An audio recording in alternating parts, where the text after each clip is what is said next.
부활하신 날을 기준으로 초실절을 부활하셨는데 그걸 기준으로 50일째, 그래서 40일 동안 이 땅에 머무시고 승천하시고 또 열흘 동안 또 제자들이 모여가지고 열심히 기도하고 그래서 딱 50일이 되니까 오순절날, 50일째 되는 날 그때 성령의 모습으로 이 땅에 다시 찾아오시게 되셨습니다. 근데 그것은 참 특이하게 광야로 나온 지 50일째 되는 날, 그날 모세가 시내산에서 토라를 받게 됩니다. 그래서 그 성령의 역사는 그 장소, 그 시간이 아주 중요합니다. 어느 장소냐, 어느 시간이냐. 물론 이 시간이라고 하는 것은 우리의 약속이죠. 그냥 어떤 약속이지, 또 우리가 천국에 가면 또 다른 시간의 체계가 있겠죠. 근데 지금의 시간의 체계, 그 약속 속에 하나님이 들어오셔서 그 약속을 정확하게 지키시고 그 시간 안에서, 그래서 어떤 특별히 기념하는 날, 예수님이 십자가 못 박히셨다, 죽으셨다 하면 그날이 뭐냐, 6월절 날, 이렇게 딱 그 기념하는 날 정확히 떨어집니다. 그래서 성령의 역사, 그러면 우리가 주일날 이렇게 모이잖아요. 이 주일날 모일 때 성령의 역사 기대해 볼 만합니다.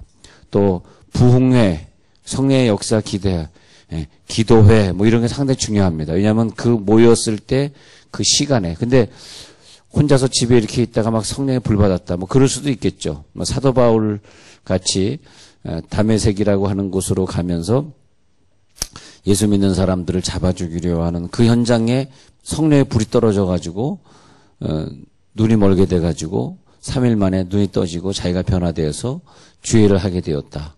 그럴 수도 있겠죠. 근데 그것은 아주 특별하게 쓰시는 분들에게 있는 내용이고, 대체로 우리는 그렇지 않습니다. 주로 우리는 그냥 평범한 사람의 경우에는 모여 있을 때, 그래서 사도전 2장에 보면 저희가 다 한 곳에 모여 있더니 120문도가 다 한 곳에 모여 있을 때, 그리고 그 오순절 날, 50일째 되는 날, 또 장소가 어느 특정한 장소에, 유대인들은 그 장소를 마가다락방이라 말하지 아니하고 예루살렘 성전이라 저들은 믿고 있습니다. 왜냐하면 특별한 장소여야 되는데 마가다락방은 아무 의미가 없기 때문에 마가다락방에 모여서 열흘 동안 저들이 먹고 자고 저녁 기도에 힘쓴 건 맞지만 정작 성령의 불이 떨어진 곳은 마가다락방이라고 기록되어 있지 않으니 그것은 예루살렘 성전에 분명히 성령의 불이 떨어졌을 것이다. 그러니까 유대인들은 토라를, 하나님의 말씀을 그 시내산에서 받는 그날 바로 성령의 불이 떨어졌다 이렇게 보기 때문에 그걸 비교해서 보게 되겠습니다. 비교해서. 그래서 그 오순절 날이 이미 이름에 그러잖아요. 사도전 2장 1절에 보면 오순절 날이 이미 이름에 그랬을 때에 다 같이 한 곳에 모여, 그다음에 바람 같은 소리, 불의 혀 같은 것이 보여, 그다음에 사도전 2장 4절에 보면 성령의 충만함을 받고 또 다른 방언으로 말하게 되고 성령이 말하게 하심을 따라, 이런 단어들이 많이 나오거든요. 그래서 보면은 그 하나님이 하늘에서 모세를 부르고 모세에게 십계명을 주셨을 때 모세가 그 하나님의 율법을 받고 눈이 열리고 귀가 열리고, 자, 에덴 동산에서 선악과를 보니까 보암직도 하고 먹음직도 하고 보기에 탐스러워서 먹지 말라는 것을 먹었더라. 그것이 죄단 말이에요. 그 죄가 뭐냐 하니까 귀가 열리지 말아야 될 때에서 열리고, 죄라고 하는 것이 뭐냐면 눈이 떠지지 않아야 되는데 떠지고, 안 들어야 되는데 그걸 듣게 되고, 하지 말아야 되는데 하게 되고 하는 것이 에덴 동산의 죄단 말이에요. 그래서 이제 연결을 해가지고 보면 시내산에서 그 모세를 부른 다음에 모세가 그 구름에서 나타난 하나님을 보면서 세상 사람들이 보지 못한 걸 내가 보게 되었네. 하나님의 음성을 듣게 되고 그 하나님의 율법인 토라를 보게 되면서 와, 이런 것을 내가 만나게 되었네. 바로 이렇게 되면서 사도전 2장에서 성령의 강림이 임했을 때에 저들의 눈이 열려져 가지고 하나님을 보게 되고 불의 혀같이 갈라지는 걸 보게 되고, 막 귀에 하늘의 음성이 들려지고 진동이 일어나고 막 입술로 막 방언으로 기도하게 되고, 그러니까 주변에 있는 모든 사람들이 깜짝 놀라가지고, 야, 웬 성령이 여기 떨어졌냐? 바로 오늘이 오순절 날이 아니냐? 우리가 율법을 받았던 토라를 받았던 그 날이 아니겠느냐? 야, 이상한 현상이 이 가운데 일어났구나 하고 막 사람들이 깜짝 놀라게 된 것이죠. 그래서 성령이 오시면 하고 예수님이 성령이 오순절날 오실 텐데 성령이 너희를 방문하게 되면 너희가 깨닫게 되리라. 알지 못하던 것을 알게 되리라. 사도 바울은 성령을 받지 못했을 때는 자기가 예수 믿는 사람을 핍박하고 하나님이 계신다는 건 믿는 유대인이었지만 예수님이 계시긴 어디 있어요? 예수님은 죽었는데 그리고 막 돌아다니다가 성령의 불을 받고 나니까 눈이 멀었단 말이에요. 그다음에 아나니아라는 사람이 사도 바울 안수한 다음에 눈이 열려지니까 안 보이던 것이 보여지게 되고 이제는 들려지게 되고 막 방언으로 기도하게 되고 그 예수 안 믿는 영혼들 보면 막 간절한 마음이 생겨가지고 막 달려가서 그 영혼을 전도하고 싶어지고 말이야. 완전히 다른 것들이 열려지게 되었다는 거죠. 그래서 성령의 역사를 왜 우리들에게 주셨냐 하니까 우리들의 힘으로 깨닫지 못하는 것을 깨닫게 하시려고. 예? 그런 거죠. 근데 성령의 역사가 와서 깨닫지 못하던 것을 깨닫게 하는 그 사람들의 얘기들이 성경에 쭉 나오는데 그 얘기를 좀 하려고 그러는데요. 성령의 역사를 깨달았던 사람들은 항상 하나님의 그 시대의 중심에 서게 했다 이것입니다. 그러니까 어떤 사람은 깨닫지 못하는데 그 사람은 깨닫더라. 그래서 성령이 오시면 너희가 깨닫게 되리라. 성령이 오시면 우리가 모르는 것들을 알게 하시고 은혜로 주신 것들을 깨닫게 하려 하심이니라. 할렐루야. 은혜로 주신 것들을 깨닫게 되는 거죠. 아, 저분은 다른 사람이 깨달은 것보다 좀 더 많은 걸 깨달았구나. 그러면 어느덧 그 사람이 그 교회 중심에 서 있어요. 아시겠어요? 예. 아, 저 사람은 다른 사람보다 좀 더 많은 걸 고백하게 되네. 저 사람의 고백은, 저 사람의 신앙 고백은 특별하네. 여러분 오늘 아침에 거기에 꼭 도전하셔야 돼요. 다른 사람이 고백하는 것보다 더 많은 고백에 도전해야 돼요. 그래야지 하나님이 그를 통해서. 아니 12명의 아들들이 있는데 11번째 아들 요셉이 깨달은 깨달음은 다른 11명의 형제와 다른 깨달음이었다 이거야. 할렐루야. 그래서 그 역사의 중심에 요셉을 하나님이 세우시는 거죠. 이런 부분이 굉장히 중요합니다. 주여. 그러니까 어떻게 돼? 오늘 성령이 임하사 우리들에게 깨닫게 하여 주옵소서. 다른 사람이 깨닫지 못하는 것을 우리가 깨닫게 되길 원합니다. 항상 성경에 보면은 다른 사람이 알지 못하는 것은 너에게 알게 하리라. 그러면 그 사람에게 하나님이 역사의 중심의 자리를 주셨더라. 항상 그 성경에 나오는 모든 인물들이 다 하나님의 함께 하셔서 깨닫게 하시는 그 사람들이었더라 이것입니다. 그래서 오순절 성령은 눈, 귀, 감각 이런 분들이 새롭게 열려져 가지고 성령이 오면 우리들에게 있는 그 지각이 열려지는 거예요. 성령이 오면 깨닫게 하시리라.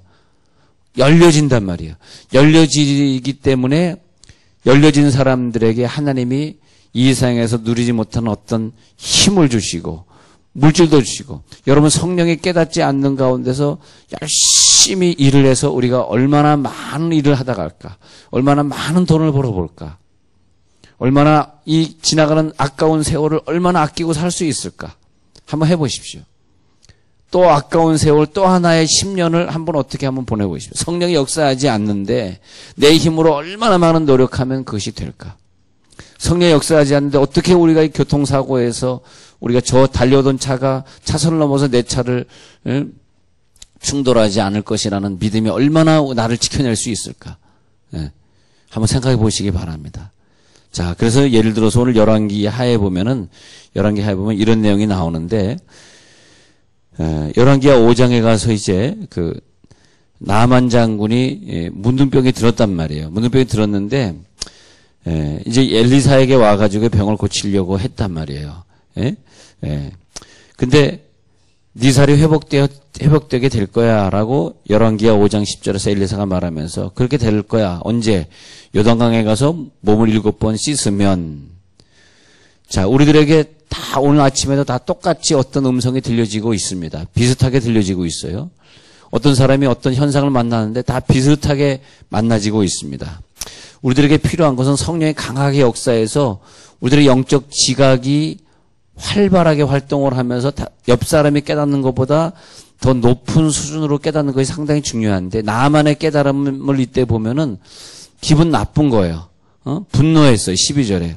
아니 다메섹강 아바나와 바르발은 이스라엘 모든 강물보다 낫지 아니하냐? 더 깨끗한 강이 있는데 내가 이 더러운 요단강까지 와가지고 목욕해야 된다고? 야, 화난다. 도로 가자 하고 12절에서 몸을 돌려 분노하여 떠나니, 이것이 보통 사람의 깨달음입니다. 보통 사람들은 기분 나쁘면 분노해요. 화가 나요. 그래가지고 떠나고자 했다는 것이. 그런데 그 옆에 깨달음이 있는 자가 옆에 있었더라. 나 이게 참 좋더라고요. 종들이 나와. 이 종들, 나만 장군의 문둥병을 고칠 수 있었던 것은 하나님의 오늘 주보에 보면요, 그렇게 나오고 있어요. 하나님의 표적은 작아 보여. 그러나 어떤 사람이 믿음이 있으면 작은 표적을 큰 응답으로 받고, 이것이 뭐냐? 성령의 역사입니다. 그러니까 하나님은, 성부 하나님의 입장에서는 다 비슷하게 줘요. 예. 그러나 그것을 받아들일 때 깨닫는 사람이 다르게 깨닫는 거예요. 어떤 상황? 여러분, 어떤 상황은 우리 모두에게 똑같이 주어졌습니다. 그걸 어떻게 깨닫느냐가 문제죠. 그게 뭐냐? 똑같은 세월호 사건, 똑같은 사건. 참, 그걸 내가 어떻게 깨닫느냐? 어떤 사람은, 그렇게 깨달았어요. 지 딸도 사랑하지 못한 애가 무슨 교육감이 되려고 그래? 저런 애는 교육감 될 자격이 없어. 라고 깨달았어요. 근데 하여튼 우리의 깨달음이 그 정도 깨달음이야. 그 정도. 우리 반응이라는 게 중요해요. 상황보다 중요한 건 반응이다. 항상 이런다는 생각하세요. 어떤 상황보다 중요한 것은 그것에 대한 반응이다. 적어보세요. 상황보다 중요한 것은 반응이다. 상황이 뭐가 중요해? 내가 어떻게 반응했느냐가 중요한 거지. 예? 상황은 똑같아요. 전쟁은 똑같이 나는 것이고, 세월호 참사는 똑같이 나는 것이고, 그것에 대한 반응을 어떻게 했느냐가 중요한 거죠. 하나님은 항상요, 뭘 줄 때 대단한 걸 주는 게 아닙니다. 야, 요단강에 가서 7번 씻어. 기분 되게 나쁩니다. 이런 얘기를 하고 있어. 내가 누군데 나 안 해, 갈래. 그렇게 되는 거예요, 원래 인생이라고 하는 게. 그렇잖아요. 얼마나 특별한 부인이 있으면 얼마나 특별한 남편이 있겠어요. 얼마나 특별한 부모가 있고 얼마나 특별한 자식이 있겠어요. 얼마나 특별한 사건이 내게 있겠어. 그걸 내가 어떻게 반응하느냐. 주여, 뭐가 그렇게 특별한 게 나에게 주어지겠어요. 그렇잖아요. 사람이 살고 있는 세상 속에. 야, 요단강에 가서 7번 몸을 씻어. 뭐가 특별한 걸 기대해. 에이, 그러면 그렇지. 네가 무슨 능력이 있겠냐? 네가 한다는 소리가 그러겠지. 역시 엘리사, 너는 능력이 없다. 나는 돌아가리라. 화를 내고 돌아가려는데 특별한 사람이 옆에 있었습니다. 특별한 사람. 특별한 계시가 아니라 특별한 사람이 중요하네 보니까. 특별한 계시가 아니네. 특별한 사람이 내게 필요하네. 특별한 사람이 있었습니다. 야, 7번 가서 씻어 라는 말을 나만도 듣고 종들도 들었는데, 나만은 화내고 반응하고 옆에 있는 종들은 더한 걸 시키면 못하겠습니까? 장군이요, 갑시다. 그런 사건들이 있어요. 계속 열왕기 안에 그런 사건이 벌어지는데, 열왕기 6장에 가서 보면요. 열왕기 6장에 보면 24절에, 6장 24절에 아람왕 베나닷이 그의 온 군대를 모아 올라와서 사마리아를 에워싸니 그랬습니다. 아람 사람이 사마리아를 에워싸므로 성중이 크게 줄여서 나귀머리 하나에 은팔씩. 그래가지고 아람 사람이 둘러싸가지고 사마리아 성이 완전히 에워싸움을 당했습니다. 그래서 26절, 열왕기 6장 26절에도 보면 이스라엘 왕이 성 위로 지나갈 때 한 여인이 외쳐 이르되 나의 주 왕이여 도우소서. 왕이 이르되 여호와께서 너를 돕지 아니하시면 내가 무엇으로 너를 도우랴. 타작마당으로 말미암아 하겠느냐, 포도주 틀로 말미암아 하겠느냐 하니라. 또 이르되 무슨 일이냐 하니 여인이 대답하되 이 여인이 내게 이르기를 내 아들을 내놓아라. 우리가 오늘 먹고. 지금 사마리아 성에 큰 어려움이 당했습니다. 먹을 것이 없으니까 네 아들을 내가 오늘 잡아먹고 내일은 내 아들 잡아먹자 뭐 이러자는 거예요. 예. 생각해 보세요. 우리가 드디어 내 아들을 삶아 먹었다. 상황은 지금 굉장히 안 좋습니다. 상황은 도저히 안 돼. 여러분이 상황이 안 될 때 제일 중요한 것은 꼭 기쁨과 감사를 유지해 주세요. 그러면요, 깨달음이 다른 사람, 성령이 이건 해 주신다. 우리는 어떻게 할 수가 없어요. 예. 그런데 네 아들 내놓아 먹어라. 우리가 먹으리라 하나 그가 그의 아들을 숨겼나이다. 자, 근데 이 상황이 그대로 사마리아 성에 있었다는 것이에요. 예. 예. 그래가지고 막 지금 너무너무 어려운 상황인데 이 상황 속에서 하나님께서 그 사람을 갖다가 다시 도와줘서 살게 하시는, 결국 그래가지고 여기 보면 7장으로 넘어가는 거예요. 7장으로 넘어가죠. 아람 군대가 도망하는 사건이 있었습니다. 아람 군대가 도망하는 사건이 있었는데 이 깨달음이 있는 사람들이 사마리아 성에, 이 나병 환자 세 사람이 사마리아 성에 가가지고 먹을 것을 갖다가 가져온, 이 나병 환자 세 사람을 모르자면 깨달음이 다른 사람, 먹을 것이 없을 때 성령의 양식, 영적인 음식을 먹을 수 있는 사람들로 보게 되는 거죠. 지금 먹을 것이 없나이다. 우리가 굶어 죽겠나이다. 그러면 굶어 죽어요. 그러나 여러분, 이 시대가 막 어렵고 힘들고 먹을 것이 없을 때 여러분들에게 영성의 말씀이 들어갈지어다. 특별한 깨달음의 사람들이 되어서 굶어 죽지 마시기 바랍니다. 말씀이 없어진 시대에 보면 많은 사람들이 굶어 죽어요. 말씀이 없으니까, 깨달음이 없으니까 죄악에 빠져버리고, 말씀이 없으니까 교회들이 분열되고, 하나님 안 믿고, 그리고 믿는 사람들이 하나님 버리고, 그런 사건들이 말세에 있지만은, 그러나 오히려 이 문둥병자들은 들어가서 먹을 것을 찾아오게 되는 것을 믿으시기 바랍니다. 깨달음이 있는 것을 보게 됩니다. 예, 근데 여기 계속 깨달음의 사건이 성경에 나오고 있는데, 엘리사는 항상 깨달음 있는 사건의 중심에, 야, 그건 우리가 할 수 있어. 예를 들어서, 아이고, 이거 우리가 이렇게 가다가 보면 우리가 줄 것 같습니다. 하고, 아람 군대랑 싸우러 가는데, 게하시가 우리가 줄 것 같아요 하니까, 같이 가던 그 종이 우리가 줄 것 같습니다 하니까, 엘리사가 눈을 열어가지고 천군 천사가 지켜지고 있는 걸 보게 될 때, 야, 확신으로 가서 싸우면 이긴다. 그러니까 전쟁에 이기는 것은 누구냐? 눈이 가리워져서 볼 수 없는 사람은 전쟁에 져요. 그러나 눈이 열려서 볼 수 있는 사람은 전쟁에 이길 줄 믿습니다. 항상 그렇게. 어떤 어두움이 들어올 때 그 깨달음이 있는 사람은 그걸 뚫고 이기는 거예요. 너는 어두움이냐? 나는 빛이다. 예. 너는 힘드냐? 나는 이것을 이길 수 있다. 라고 하는 것입니다. 그래서 항상 성령이 오시면 깨닫게 하시리라. 이를 위하여 오순절날에 우리들에게 성령을 주신 거죠. 그 성령이 강하게 임하는 날이 되면 우리들의 귀와 우리들의 입이 변화돼서 나도 이제 하나님 앞에 열심히 믿겠나이다. 열심히 기도하겠다. 다른 사람 기도하지 않는데 막 기도하고 싶은 마음이 드는 거야. 할렐루야. 다른 사람이 예배하고 싶지 않은데 예배하고 싶은 마음이 드는 거야. 왜? 성령이 오셨기 때문에. 성령이 오셨기 때문에. 나만 장군이, 야, 내 생각에는 환부에 손을 얹고 안수해 주는 것이 좋으리라 생각이 되는데 이게 뭐냐? 도망가자.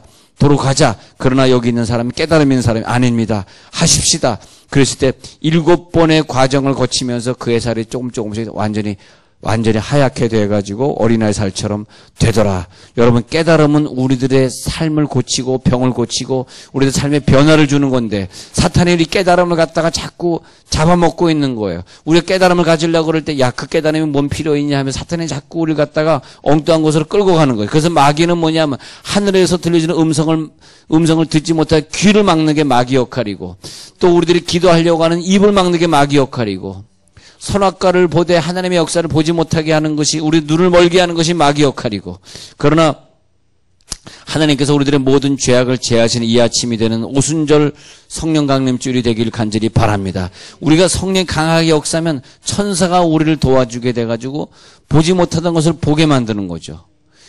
엘리야가 호렙산에 피해 있을 때, 내가 죽을 것 같습니다 할 때 지진이 지나가, 불이 지나가, 바람이 지나가. 그런데 그 지나가는데 왜 성령의 음성을 주지 않습니까? 그런데 고작 준다는 것이 세미한 음성인데, 아니 왜 하나님 귀향이면 큰 음성으로 주시지 왜 세미한 음성으로 주십니까? 그러나 그 세미한 음성 가운데 하나님의 뜻이 있도록 네가 해석을 해라. 네가 해석하는 만큼, 이제는 내가 세미한 음성을 줬는데 네가 해석하는 만큼 네 것이 되리라. 할렐루야. 그만큼 우리들 상급이에요. 왜 이것만 주십니까? 하지 마시고 거기에 대한 상급. 자, 다시 또 엘리야 사건 보면은 3년 반 동안 비가 안 왔어요. 이제 비가 와야 돼. 그래서 그 종하고 같이 기도하고 있는데 나는 여기서 계속 기도할 테니까 혹시 비가 오나 네가 가봐라 해서 저 절벽에 가서 보니까 비가 오긴 뭐가 비가 옵니까? 저쪽에 손바닥만한 구름 하나 있는데요. 손바닥만한 구름. 그게 표적이죠. 손바닥만한 구름 표적. 그 표적을 네가 어떻게 해석하느냐에 따라서 소나기를 가져오는 먹구름이 될 것이다 이것이죠. 그렇잖아요. 특히 사람이 그래요. 이 사람 뭐 별 볼 일 없는 사람이구나. 아니에요. 그 사람을 통해서 나에게 어떤 역사가 있으리라라고 하는 깨달음이 있을 때, 자, 사람이 보여지는 건 겉으로 단점이요 부족한 것처럼 보이지만 내 깨달음에 의해서 그 사람 속에 있는 많은 것들을 내가 찾아 먹는 것입니다. 아시겠어요? 우리 가게 들어온 손님을 내가 어떻게 사랑해주고 어떻게 친절하고 어떻게 겸손하게 대하느냐에 따라 가지고 알고 봤더니 그 사람이 많은 손님들을 속에서 데려오더라. 그건 누구냐? 깨달음에 있는 주인이 누리는 거죠. 그렇죠? 굉장히 이 깨달음이 중요합니다. 하나님 우리들에게 손바닥만한 구름을 주셨지만 손바닥만한 구름이 나에게 무슨 소용이 있어? 나만 장군처럼 야 뭐 그래가지고 내 병이 낫겠냐? 그렇다면 내 병도 낫지도 않지만 손바닥만한 구름은 아무 역사하지 않는 거죠. 성령을 우리들에게 주신 것은 과거보다 이제 우리가 깨달음이 풍성해진 거예요. 할렐루야. 사람을 해석하는 능력도 손바닥만한 구름을 해석하는 능력도 할렐루야. 내 인생을 바라보는 능력도 이제는 달라진 것입니다. 그랬을 때에 강한 능력이 우리 가운데 임하니까 손바닥만한 구름에 특별한 뜻이 있으리라. 표적 후에 응답이 있으리라. 이 표적은 나에게 분명히 큰 응답으로 가져오리라. 할렐루야. 예. 똑같은 시대에 고넬료가 살았지만 많은 로마 사람들이 이스라엘 땅에 와 살았지만 고넬료 같은 은사를 누가 받았어요? 아무도 안 받았어요. 그러나 고넬료는 와, 내가 이 땅에 와 살게 된 게 너무 감사하다. 유대인들은 하나님 만나가지고 저렇게 열심히 있는데 성령의 역사가 요즘 이 시대에 강하게 임하고 있는데 안 되겠다. 요즘은 성령의 은사를 전파한다는 그 베드로 있잖아. 베드로 그분을 좀 모셔와라. 해가지고 요빠까지 가가지고 그 먼 길을 가가지고 요빠에서 베드로를 모셔다가 가이사랴에 살고 있는 고넬료의 집에 모시고 왔습니다. 그 당시에 로마 사람들이 많이 살고 있지만 모든 사람에게 임한 게 아니에요. 오늘 여러분이 고넬료처럼 성령의 임하심을 받으시기 바랍니다. 성령 임하심의 역사는 베드로가 고넬료 집안에 찾아와가지고 같이 예배를 드리고 있는데 강한 역사가 나타나더니 방언이 임하고 예언이 임하고 성령의 불이 그 장소에 임한 것을 믿습니다. 왜냐하니까 고넬료의 삶이 평소에 구제, 평소의 기도가 하나님 앞에 상달되는 삶을 살았기 때문에 항상 그렇게 달라지는 거죠. 꼭 여러분 그런 마음으로 사시길 바랍니다. 오늘 여러분들 예배를 드리면서 성령 역사가 강하게 임하면 우리들이 뭘 얻게 되냐? 힘을 얻게 돼요. 여러분 우리 교회에 말이요. 우리 교회 성령의 힘을 남달리 받는 남과 다른 성령의 능력을 받는 사람들이 필요해서 오늘 제가 이 말씀으로 결론을 내리고 싶어요. 왜냐하니까 성령의 불이 임하면 말이에요. 이 지역에서 최고의 교회가 되는 거예요. 여러분들이 성령의 불이 임해서 오순절 마가다락방에 성령의 불이 임해가지고 남이 깨달은 것이 아니라 좀 다르게 깨달은 사람들이 이것이 왜 우리 가운데 임했지? 고넬료처럼 임했네? 바울처럼 임했네? 요셉처럼 임했네? 그러면 그 지역에서 우리 교회가 특별한 교회가 되는 거예요. 할렐루야. 오늘 앉아있는 여러분들이 성령의 불이 임할지어다. 성령의 불을 가져가시기 바랍니다. 응? 그래서 우리들의 힘이 키워지는 성령의 불이 들어오잖아. 우리 각자 힘이 키워지게 되는 거예요. 그러나 여러분들이요 성령의 불이 여러분을 지키시기를 바랍니다. 기도의 힘을 키워야 돼. 오순절 성령의 불이 우리 가운데 임하시면 왜 뭐하게 해서 열흘 동안 기도시킨 거죠. 할렐루야. 기도의 역사 나타날지어다. 기도의 역사. 오순절 성령의 불이 임하니까 그 오순절 성령의 불이 임하지 않으면요. 마귀가 우리를 덮쳐버린단 말이에요. 덮쳐버리면 내 재산을 보호할 힘이 없어요. 내 사업을 키울 능력이 없습니다. 우리 힘으로 얼마나 내 사업을 키우겠어요. 한번 해보세요. 얼마나 많은 재산을 늘릴 수 있을까? 내 식구를 어떻게 보호할 수 있을까? 어떻게 위험한 세상에 내 식구, 내 자녀를 어떻게 보호하겠어요? 내 지식, 내 이것을 어떻게 능력을 키우겠어요? 안 됩니다. 안 돼. 성령의 힘이 우리를 도와줘야 됩니다. 성령의 힘이. 이 시대가 왜 힘드냐 하니까 이 시대에 힘든 건 저 불신자들이 예수 안 믿는 사람들이 힘든 게 아니에요. 자꾸 시대가 힘들다 그럴 때는 여러분 그걸 보셔야 돼요. 힘들다 그럴 때는 예수 믿는 사람들이 힘을 잃어버린 거야. 다시 예수 믿는 사람들이 힘을 과거에 60년대 70년대처럼 우리가 다시 기도의 힘을 회복하면 이 시대는 다시 일어나는 거예요. 참사가 우리 가운데 다시 있지 않는 거예요. 저 참사는 전부 기독교인의 책임이에요. 우리가 기도의 힘을 잃었잖아, 솔직히 얘기해서. 할렐루야. 기도의 힘을 잃었기 때문에 시대가 힘들어지는 것이고, 기독교인이 힘들어지고 기도하러 나와야 되는 자가 기도하러 안 나오니까 문제가 해결되나. 근데 그 기도하러 나오는 자가 말이에요. 1년 해봤는데 안 돼. 1년, 2년 문제가 아닙니다. 평생의 문제야. 할렐루야. 어떤 사람은 이 교회 오니까 왜 교회가 자꾸 나를 힘들게 해? 나 옆 교회로 갈 거야. 옆 교회로 가고 그런 것이 문제가 아니라 자기가 힘을 잃는 게 문제예요. 옆 교회 가서 신앙생활 더 잘하면 100번 가야지. 그렇지만은 자기가 힘을 잃어버리는 게 문제야. 내가 왜 자꾸 힘을 잃어버리는가? 성령으로 오늘 힘을 받을지어다. 힘 받으시기 바랍니다. 여러분, 우리도 마찬가지입니다. 우리 힘이 없어지면 내가 왜 힘이 없어졌어? 성령이여 나에게 다시 힘을 주옵소서. 힘을 주옵소서. 그래서 제가 금년에 말씀드렸지만 아브라함과 롯을 비교해보면 롯은 힘이 없어졌어. 아유, 저 소돔과 고모라 땅이 좋은 것 같아요. 힘이 없어지니까 눈이 그냥 땅만 보인 거야. 그 땅으로 갔어. 아이고, 거기 갔더니 그냥 엄청나게 음란하고 타락한 세상이다 이거야. 그러니까 롯도 타락을 해버렸어요. 그래서 예배 안 드렸어. 그래가지고 야, 여기 불 떨어진대, 우리 도망가자 했더니 사위들이 농담으로 여겼더라. 아니, 장인이 야, 여기 불 떨어진대, 도망가자 그러면 알겠습니다, 장님 가야 되는데 얼마나 영권이 없으면 장인이 야, 가자 그러는데 농담으로 여겼더라. 그러니까 농담으로 여기니까 어때? 사위들이. 한국 교회는 방언 안 하면 부흥하게 돼 있어. 한국 사람들의 심성이 좀 조용한 심성이기 때문에. 그러나 우리는 부흥 안 해도 괜찮으니까 힘을 잊어버리지 마시기 바랍니다. 그런데 아브라함은 집에서 길리온 자 318명이 있었다 이거야. 롯은 집에서 길리온 자 자기의 사위도 제대로 기르지 못해서, 사위도 자기 안 따라오는 사위도 죽었지, 부인도 제대로 기르지 못하니까 가가지고 도망갈 때 뒤를 돌아보니까 손기둥이 돼서 롯의 아내도 죽어버렸어요. 뭐예요 그거? 힘을 기르지 못하면 결국 자기 식구의 힘도 잊어버리는 거야. 그런데 우리는 여기서 힘을 길러야 돼. 할렐루야. 318명의 힘을 기르겠다 이거야. 어디서? 집에서 길리온 자, 집은 교회입니다. 교회에서 훈련받은 자 318명이 있기 때문에 나가서 롯의 가정이